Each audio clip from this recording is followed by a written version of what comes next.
I'm going to now talk about what I actually came here to talk about today. And that is the word if. If I were a rich man, right? That's where the song's rooted. And I will tell you, some months ago, last year, at some point, somebody else asked to sing that song, and I said no. And I said no because I was like, thinking about the song, and it's kind of not really in alignment with the New Thought philosophy. It's not really in alignment with the New Thought tradition. And then Linda said, well, I know that you said no before, but can Armin sing If I Were a Rich Man? I said, absolutely, yes. But I think one of the things that the song may call us to do, and this is the encouragement today, is one of the things that the song may call us to do is to start to really look at what are the ifs that we are living within in our own lives. And it's not to say that we shouldn't have aspirations. It's not to say that we shouldn't have dreams. It's not to say that we shouldn't have an idea of how our lives should unfold. But I think sometimes the question of if is supporting the idea of something that feels unattainable to us. How many of us live within that if mindset? If I had more money, if I were healthier, if I were loved, if life were easier. Anyone ask that question? What are the conditions? This is the question, really. What are the conditions that we place on happiness, on fulfillment, on spiritual understanding? What are the conditions we place upon those things? Are we conditioning our spiritual understanding by always stepping forth and requiring proof? If we require proof, we actually are not living in faith. So these are some of the questions that I begin with for your consideration. And I'm going to be totally honest. A lot of today is rooted in questions, because I like the idea that, one of the paths to inspiration for me has always been questioning what I think I know and allowing myself to live within the construct of the question and allow that question to take me on a journey of deeper understanding. So, a lot of questions today. So one of these examples of conditioning our spiritual understanding is the very idea of I will be happy when thinking. I will be happy when some external circumstance aligns in just the right way and in just the way I want it to show up in a particular fashion, then I'm going to be happy. Believing that happiness will come only after a job promotion or I'm finally in a loving relationship. That was a big one for me for a really long time. I decided for a long time I was very unhappy unless I was in a relationship. And boy, what I had to find was that the relationship was me with myself, that's the real love. Believing that happiness will only come after I hit a weight loss goal or some other milestone or even dependence on the approval of others.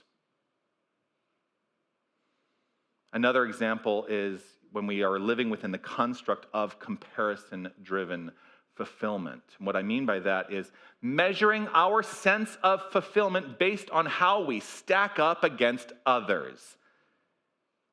In the words of Bob Newhart, stop it.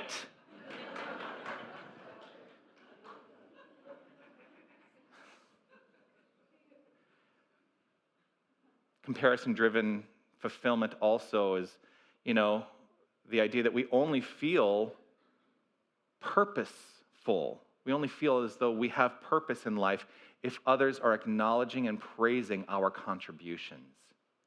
Do you know? Well, if you don't know, I'm about to tell you. Do you know that you are worthy of living the most extraordinary life and you are absolutely necessary to the expression of life just because you're here? It is not dependent upon anything else. I live within the construct of your magnificence all the time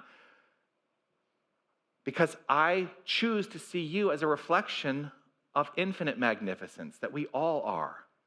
I choose to acknowledge every single week, I am magnificent. And that scares some people. It scares people sometimes to hear, you are magnificent, I am magnificent. But it's the truth. It is the infinite truth. Now, there's another example of this conditioning that we end up layering upon the expression of our lives. And there was a part of me that thought, well, you might be surprised by this one, as you all come here on a Sunday to hear some sort of external authority. By the way, I'm just a sharer of information. I don't consider myself an authority. Even with 2 ordinations and a doctorate, who cares? That stuff is just external circumstance, and it doesn't really matter, because the ultimate authority over your life is you. And I may be able to share something that will spark an idea, but the idea lives within you. It is expressed by means of you, and it flows forth into expression because of you. So, I'm about to say this: rely less on spiritual leaders. Rely less on spiritual books. Rely less on spiritual institutions. And allow yourself the willingness to accept your own divine natural authority, which is what I always refer to as our DNA, because it is innate. Our DNA is divine natural authority. Now, I know scientists will say, that's not what DNA is. Well, I'm talking about spiritual DNA, not physical DNA. All of these patterned ideas that many of us live with, that we live within the construct of these patterned ideas, they keep us tethered. They keep us from actually expanding into the most magnificent evolution of infinite divine source that we can express. In New Thought, we are, each and every one of us, we are the point of creation, infinitely. Now, I get some pushback sometimes. It's like, well, we're not the creators. God is the creator. You are God. You are God. You are the essence of the divine. And so you are creating your life constantly, infinitely. Whether you are aware of it or doing it actively or purposefully or not, your life is the construct of everything that is within, your thoughts, your beliefs, and your feelings, flowing forth into expression. So happiness, fulfillment, and spiritual understanding are not wholly derived from outside external circumstances. They are an inside job. So let's surpass the if. That's the title of today's message, Surpassing the If. We're going to move beyond the if I were a rich man. And with all due respect, let us welcome inner certainty. Let us welcome inner certainty. In prayer class, the prayer class that we're teaching right now, in the prayer class that I'm teaching right now, we are really rooted in this call, that the purpose of prayer is not to pray for things. It's not about things. Although the things may be a reflection of something happening within, we may look to our lives and say, I see all of these things in my life showing up as my life, but the prayer work is not about trying to coerce or manipulate the things, rather to pray from the consciousness of that divine natural authority. To pray to change that which is within each and every one of us. That is the purpose of prayer. Frequently, I will say that the purpose of prayer is this, to change our minds. That's about as simple as it gets. The purpose of prayer is to change our minds. What we teach in this philosophy is that a change of mind, and that is the construct of thoughts, beliefs, and our feelings, to change our mind is to allow the circumstances to follow suit, because everything begins here. Everything is created twice. Everything is created twice. First as a conscious idea, and then that conscious idea is created in form. And so, if that is the effect, and this is the cause, what is it we should seek to change? Never the effect. The effect will take care of itself when we have changed the cause. So never underestimate the power of planting a seed of love, a seed of kindness, a seed of magnificence, which is those are the seeds that I choose to plant every single day as frequently as possible. Now, this song, it captures the common tendency to postpone our joy, to postpone our fulfillment, to postpone a sense of feeling purpose until those external circumstances change. And spiritual principle offers an alternative. Wealth, love, fulfillment, none of that begins in form. It all begins in mind. And I want to point out something, and I know I've pointed this out before, but note that I didn't go, it all begins in mind. It begins in mind. Because mind is not the construct of the brain. Mind is the infinite consciousness which we are all expressing. And for me, the most magnificent aspect of mind is that heart space. Because when we are in tune and in touch with that heart space, we become master creators in our lives. And so it all begins in mind. Wealth, love, fulfillment, magnificence. It all begins in mind by making a decision. Making a decision. Instead of saying, if I were rich, what if instead, I'm not rewriting the lyrics, but what if instead we affirmed from an assumption that abundance was already available and expressible by means of us, by saying, abundance is mine now. Look around. Look around. We live in an abundant universe. Why do we allow the isness of all that is expressing in its fullness, which is inherently abundant, to be diminished in our own minds? It doesn't work to be abundant in form unless we are allowing a magnificent idea of abundance to be fully embraced within ourselves. We don't have to work so hard to be abundant. God does not have to work to be abundant. It simply is abundance. And so when we start to acknowledge that we are that power and presence, then we don't have to work so hard to create abundance. A lot of people tie their experience of financial prosperity. Did you notice that, what I just did? I was like, I've got to push my pant leg down.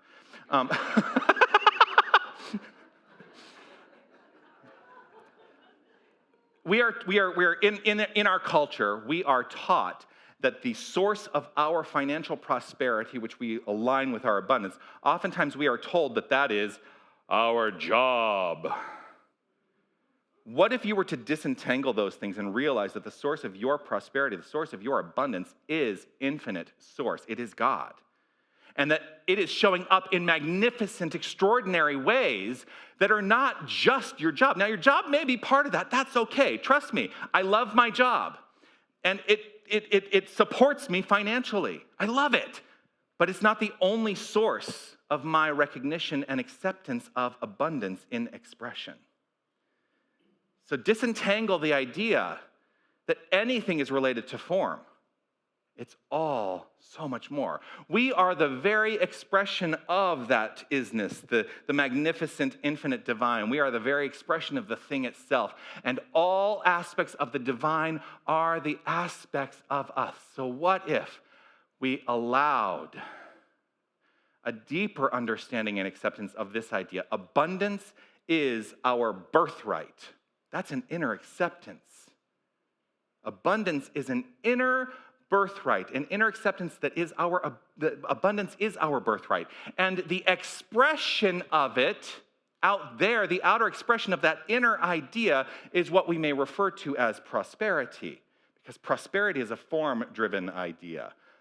A consciousness of abundance is what leads to the expression of prosperity. That's about as fundamental as it gets. Do we sometimes think, and this ties into this month's theme of kindness. Do we sometimes think, oh, if people were kinder, the world would be better? I know that I go out in public sometimes. I know it's a shock that I don't just live here. And I experience unkindness in the world, and perhaps that idea is something below the level of my awareness that I might consider, oh, if people were kinder, the world would be better. Well, what if we started saying, what if instead we started saying, how can I embody kindness now, irrespective of what's around me? Because as I become the thing I seek, what happens is I begin to see that thing reflected in my experience. Kindness is not derived from circumstances. It is a practice that we can choose and allow to be reflected in our circumstances. Do we sometimes think, I'll be happy when others treat me with kindness? Instead of this idea, I am happy because I choose to be the kindness that I seek. I choose that. The kindness we extend, and here's an important caveat, the kindness that we extend without conditions That's a hard one for some people, to have unconditional kindness. But the kindness that we extend without conditions nurtures the joy and fulfillment both within ourselves and others. And so are we willing to step forth to be the expression of unconditional kindness? And as I say that, I have to think to myself, boy, when I leave here today and I'm driving down Swan, am I going to be the expression of unconditional kindness even in moments of privacy? Because, I drove in LA for a lot of years. I'm very familiar with road rage. I'm very familiar with the idea of, if only those people would learn how to drive. What if I took away those conditions and allowed myself to just proceed with kindness, even if no one else is in the car with me? So today is a call to faith. That's really what today is all about. It is a call to faith. And faith, as you may remember or you may have read at some point, is a mental attitude so inwardly embodied that the mind cannot deny it. That's what faith is. The ideas that we carry that are so deeply embedded and embodied that the mind cannot deny it. And what happens is our lives flow forth as the construct of that faith. What we accept in mind is a prototype for what we experience in form. So we may want to stop looking to form to validate our belief in faith. For example, again, is life good? My bank account will tell me. Am I loved?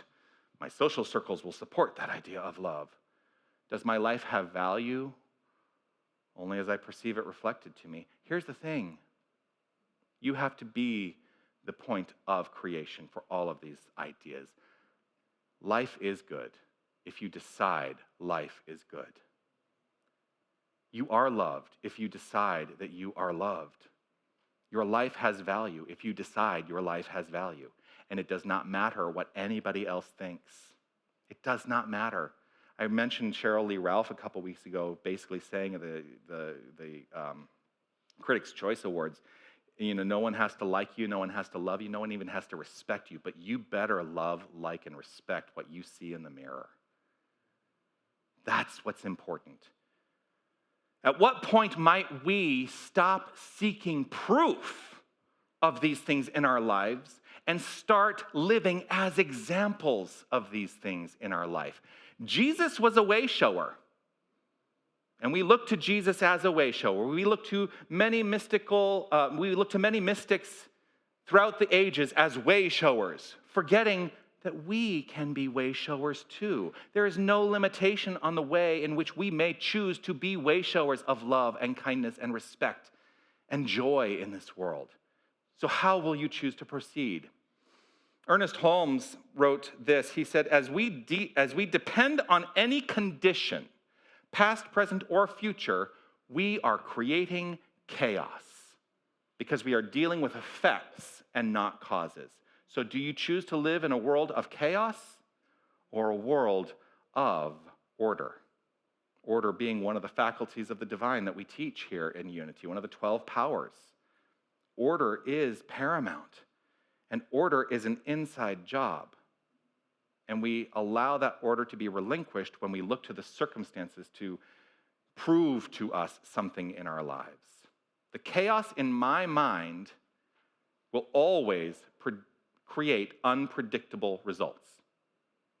And so if I am surpassing the if, what I am doing is I am clearing out the chaos in mind. I am allowing myself to come into alignment with that magnificent cosmos, which, if you are not aware, cosmos is the antonym for chaos. Cosmos means universal order. It is time to do some spring cleaning. We're going to celebrate the vernal equinox this week. It's time to do some spring cleaning. Just as physical clutter can create stagnation in our physical experience, and in feng shui, we call that passive chaos. Ooh, right? Passive chaos, that stuff that just sits there in an unordered fashion. Just as physical clutter creates stagnation, mental clutter blocks the flow.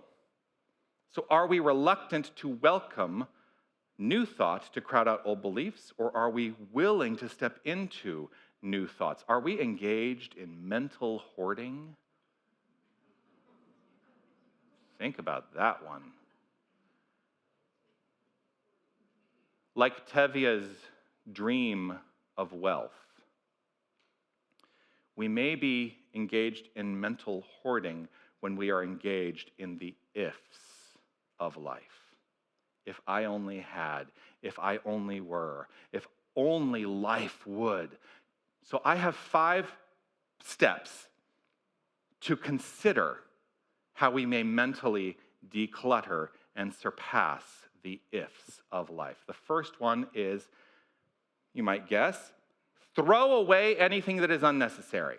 Mentally let go of anything that is unnecessary. One of the 12 powers, one of the 12 faculties is release. It is elimination. It is saying, this is no longer required for my experience, and so I simply let it go. We don't have to get rid of it. We just have to say, no more.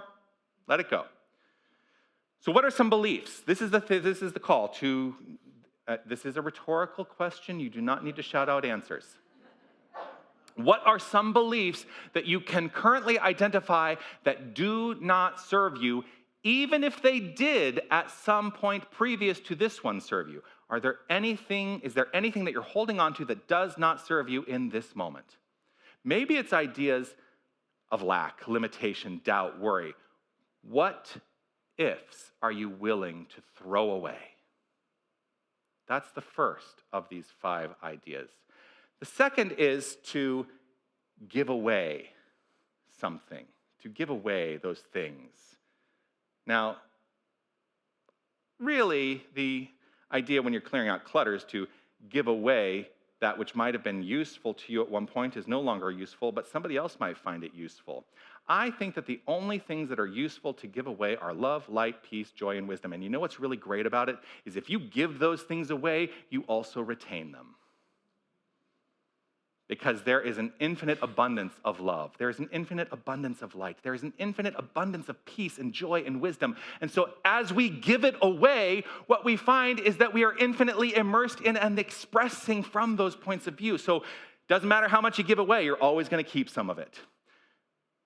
The more we give, the more we keep them alive in our experience. Now, the third way to declutter our minds, engaged in the spring cleaning, is to keep things but store them away. Do not order a storage locker. Just saying, do not order a storage locker. I had a friend who once this is 30 years ago. I had a friend who was a flight attendant, and he used to say, when I was seeking to be in a relationship, I decided that I wanted to be with somebody who understood the nature of luggage and the baggage that they're bringing into the relationship. He said, it's okay if you bring the baggage, but as long as it fits underneath the seat in front of you or in the overhead compartment. He said, but no checked baggage.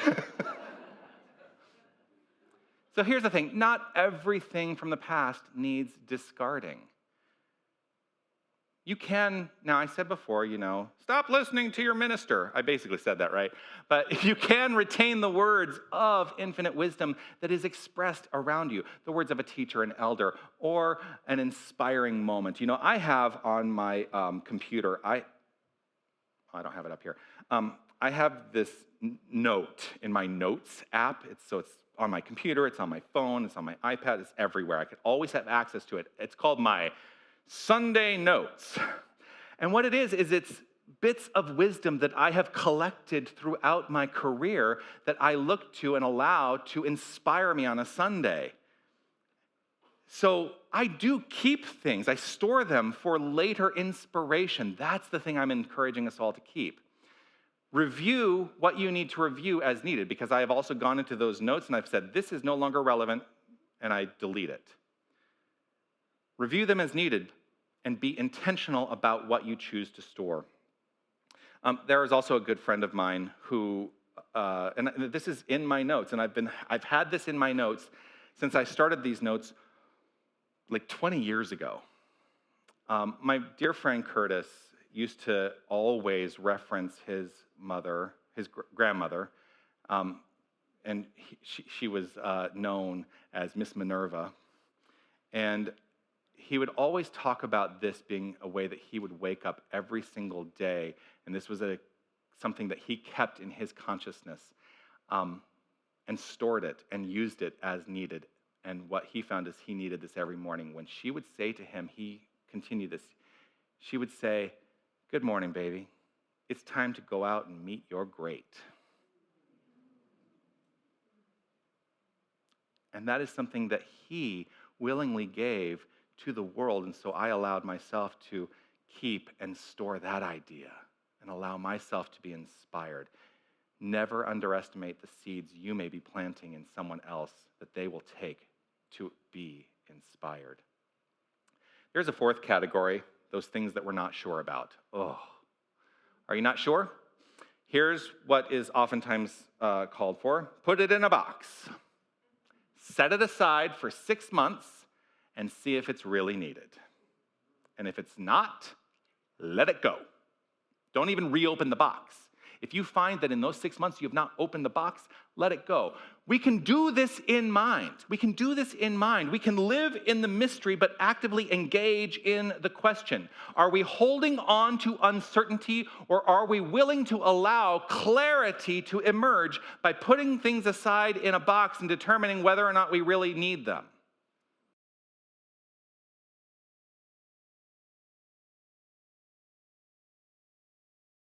And so each week I offer a home practice. This week it is this: turn ifs into affirmations. And so what I would like you to do is see if any if statements come up for you around your life experience, and write down any of those if statements that you've been telling yourself. And then rewrite each statement as a present moment, spiritually principled affirmation. You're probably wondering, how do you do this? I've got at least one example for you. So consider that this might be an if. Oh, if I had more confidence, and something may follow that. If I had more confidence, that may become, I am the embodiment and expression of a divine assuredness. Change those ifs into spiritually principled present moment affirmations and see how that works for you this week. I'm going to invite us all to relax right where we are.